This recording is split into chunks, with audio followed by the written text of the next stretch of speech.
Gesaan mewujudkan akta bagi menangani isu sensitif, kes salah guna bantuan program subsidi upah serta desakan mendedahkan perincian perjanjian penyelesaian antara One Malaysia Development Berhad, One MDB dan Goldman Sachs antara isu yang dibangkitkan pada sidang Dewan Rakyat pagi tadi. Dan untuk perkembangannya, kita terus bergabung bersama rakan tugas Muhammad Ridwan Hussein langsung dari Parlimen. Silakan Ridwan dengan laporan anda. Ridwan. Terima kasih Siti. Kerajaan tidak berhasrat untuk menggubal Akta Kebencian Agama dan Kaum, Akta Anti Diskriminasi serta mengembalikan semula Akta Anti Berita Tidak Benar.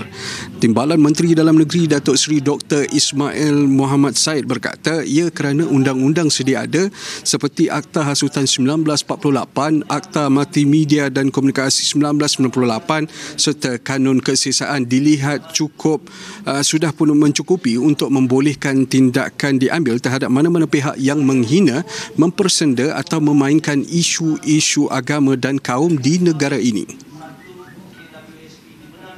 Melalui mesyuarat Kabinet pada 30 Januari 2019, kerajaan ketika itu telah memutuskan supaya perkara-perkara elemen-elemen yang tidak disebut di bawah Akta Kebencian Agama dan Kaum itu hendaklah diserapkan kepada akta-akta yang sedia ada seperti Akta Hasutan dan juga Kanun Kesesaan. Beliau menjawab soalan tambahan Ahli Parlimen Cameron Highlands Ramli Muhammad Noor. Jelasnya, kerajaan bagaimanapun sentiasa mengkaji perundangan sedia ada untuk ditambah baik sekiranya wujud sebarang keperluan. Polis juga akan terus memantau penyebaran maklumat dan tindakan segera akan diambil sekiranya wujud elemen yang melibatkan sensitiviti kaum dan agama. Ia perlu bagi memberi kesedaran kepada pesalah yang terlibat selain bertindak sebagai satu amaran kepada semua pihak agar tidak mempersendakan isu sensitif.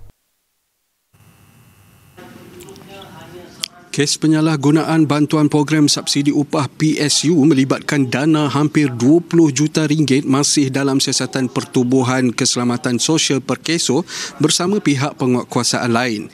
Menteri Sumber Manusia Datuk Seri M. Saravanan berkata siasatan dibuat berdasarkan 388 aduan pekerja yang mendakwa majikan mereka telah membuat tuntutan palsu. Daripada jumlah keseluruhan aduan iaitu 388 kes, 232 kes aduan adalah di dalam proses inquiry bagi melengkapkan maklumat aduan untuk diambil tindakan selanjutnya. Dalam pada itu, Perkeso juga bekerjasama dengan pihak SPRM dan sebanyak 5 kes masih lagi dalam siasatan SPRM dan daripada jumlah tersebut, 1 kes tangkapan telah dibuat di Kedah pada 6 Oktober 2020. Beliau berkata demikian ketika menjawab soalan Ahli Parlimen Kelang Charles Santiago dalam sesi pertanyaan jawab lisan di Dewan Rakyat pagi tadi.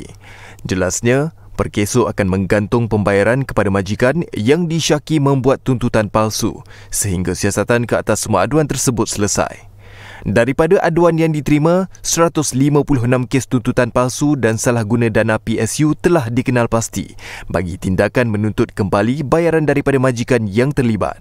Tambahnya 5,537 majikan juga telah disenarai hitamkan akibat melanggar syarat dan terma yang telah ditetapkan, antaranya memberhentikan pekerja selain tidak membayar caruman.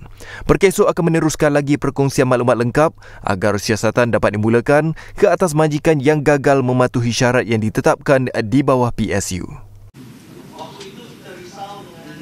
Kerajaan tidak boleh mendedahkan perincian perjanjian penyelesaian antara One Malaysia Development Berhad, One MDB dan Goldman Sachs kepada Ahli Parlimen kerana dikekang oleh terma kerahsiaan.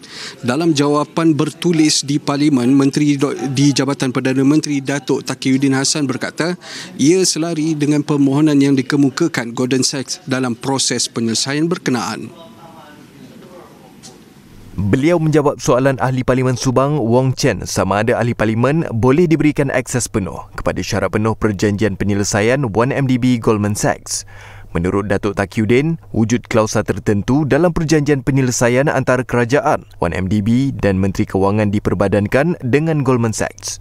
Antara lain, ia memperuntukkan segala terma dan syarat dalam perjanjian penyelesaian 1MDB Goldman Sachs terikat dengan klausa kerahsiaan, melainkan dipersetujui sebaliknya oleh pihak berkenaan kepada perjanjian itu. Klausa kerahsiaan juga terpakai bagi peruntukan mengenai jaminan $1 bilion Amerika daripada Goldman Sachs ke atas aset yang dicuri. Sehubungan itu, kerajaan tidak dapat membenarkan akses bagi mengelak sebarang tindakan undang-undang dikenakan terhadap kerajaan Malaysia kerana melanggar terma perjanjian. Dewan Rakyat hari ini mengisytiharkan kekosongan luar jangka kerusi Parlimen Greek kepada Suruhanjaya Pilihan Raya SPR. Yang di-Petua Dewan Rakyat Dato' Azizan Harun berkata pemberitahuan itu selaras dengan perkara 54 Perlembagaan Persekutuan susulan kematian penyandang kerusi berkenaan